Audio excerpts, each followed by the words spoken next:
नमस्कार दोस्तों, एंटार्क्टिका दुनिया का इकलौता ऐसा कॉन्टिनेंट है जहां ना तो कोई देश है, ना कोई सरकार है और ना ही कोई इंडिजिनस ट्राइबल लोग हैं जो वहां सदियों से रह रहे हैं। इसके पीछे एक बड़ा कारण ऑब्वियसली ये है कि ये दुनिया का सबसे ठंडा कॉन्टिनेंट है। यहाँ तापमान -89 डिग्री सेल्सियस तक जा सकता है। साथ ही साथ ये दुनिया की विंडीएस्ट जगह भी है जहां पर 300 किलोमीटर प्रति घंटे की स्पीड से बर्फ के तूफान आते हैं जो आपको अंधा करके रख सकते हैं। और एंटार्क्टिका दुनिया का सबसे सूखा कॉन्टिनेंट भी है, इस हद तक कि आप हैरान हो जाएंगे। इसे एज ए डेजर्ट क्लासिफाई किया जाता है। साल भर में यहाँ पर सिर्फ 51 mm के अराउंड बारिश होती है और जब बारिश होती भी है तो वो गिरते ही बर्फ बन जाती है। तो देखा जाए तो एंटार्क्टिका दुनिया की इकलौती ऐसी जगह हुई जहां पर इंसानों का इन्फ्लुएंस ऑलमोस्ट ना के बराबर। लेकिन इसका मतलब ये नहीं कि दुनिया भर के अलग अलग देशों ने एंटार्क्टिका पर कब्जा करने की कोशिश ना करी हो। इस नक्शे को ही देखिए। फ्रांस कहता है कि एंटार्क्टिका का ये वाला हिस्सा फ्रांस का है। नॉर्वे कहता है कि ये हिस्सा मेरा है। ऑस्ट्रेलिया इस पूरे राइट वाले हिस्से पर अपना क्लेम जमाता है। इसके अलावा ब्रिटेन, चिली, अर्जेंटीना और न्यूजीलैंड जैसे देश भी एंटार्क्टिका के अलग अलग हिस्सों पर अपना क्लेम जमाते हैं। तो क्या एंटार्क्टिका सही में इन अलग अलग देशों के बीच में बटा हुआ है?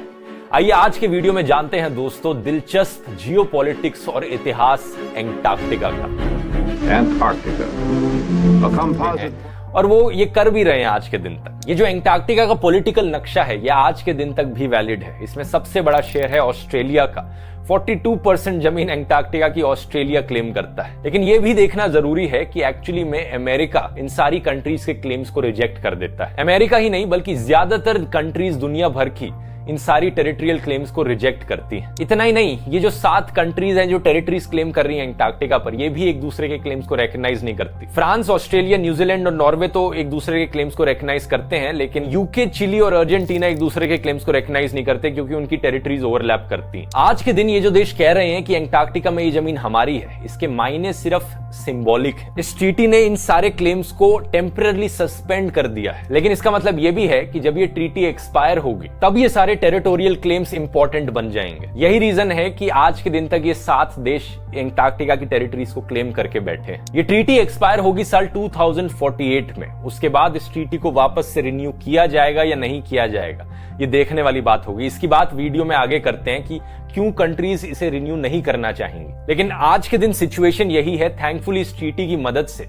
एंटार्क्टिका में जियोपॉलिटिक्स कम खेली गई है और साइंटिफिक रिसर्च ज्यादा देखी गई है। साइंटिस्ट को एक बहुत बड़ा फायदा मिला है इससे। International council of scientific unions ने एक स्पेशल कमेटी बनाई एंटार्क्टिक पर रिसर्च करने के लिए, जिसमें अलग अलग देशों के साइंटिस्ट साथ में कोऑर्डिनेट कर रहे हैं। यही रीजन है कि हर साल करीब 4500 साइंटिस्ट एंटार्क्टिका जाते हैं काम करने के लिए और अलग अलग देशों के साइंटिस्ट के बीच में स्ट्रॉन्ग कोलैबोरेशन देखी काम करने के लिए और अलग अलग देशों के साइंटिस्ट के बीच में स्ट्रॉन्ग कोलैबोरेशन देखी गई है। अब इस पूरी कहानी में दोस्तों इंडिया का रोल जानना भी बड़ा इंटरेस्टिंग है। शुरुआत में एक्चुअली में इंडिया कंप्लीटली अगेंस्ट था इस एंटार्क्टिक ट्रीटी के, क्योंकि इंडिया का मानना था ये एंटार्क्टिक ट्रीटी इन 10-12 देशों का तरीका है एंटार्क्टिका हड़पने का। हालांकि ये देश एग्री करते हैं कि ये पीसफुल यूजेस के लिए ही इस्तेमाल किया जाएगा, लेकिन ये सारे देश हो सकता है यहाँ पर माइनिंग भी कर ले, ऑयल पाया जाए इसके नीचे तो ऑयल की माइनिंग करके उससे मुनाफा कमा लें देश। इंडिया ने एक्चुअली में यूनाइटेड नेशंस से भी अपील करी थी कि यूनाइटेड नेशंस पूरे कॉन्टिनेंट का कंट्रोल टेक ओवर कर ले,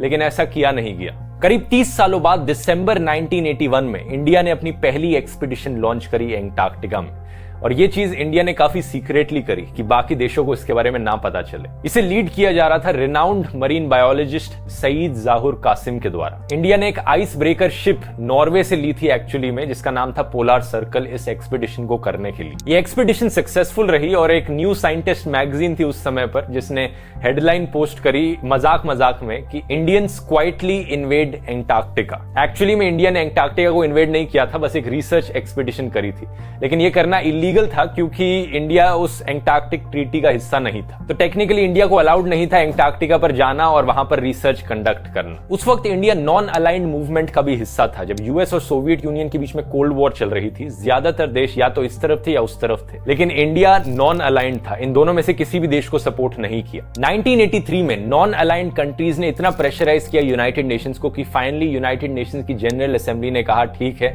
एंटार्क्टिका के टॉपिक को हम अब लेते हैं अगली मीटिंग मीटिंग में। उस मीटिंग से करीब 1 महीने पहले इंडिया ने एंटार्क्टिक ट्रीटी को साइन कर दिया और कंसल्टेटिव पार्टी स्टेटस के लिए अप्लाई कर लिया। ये बाकी देशों के लिए काफी शॉकिंग था, क्योंकि उस पॉइंट ऑफ टाइम तक इंडिया अगेंस्ट था एंटार्क्टिक ट्रीटी के, और फिर एकदम से इंडिया ने भी इस ट्रीटी को साइन कर दिया। आज के दिन इंडिया के 2 एक्टिव रिसर्च स्टेशन हैं एंटार्क्टिका पर, जहां पर कॉन्स्टेंटली रिसर्च करी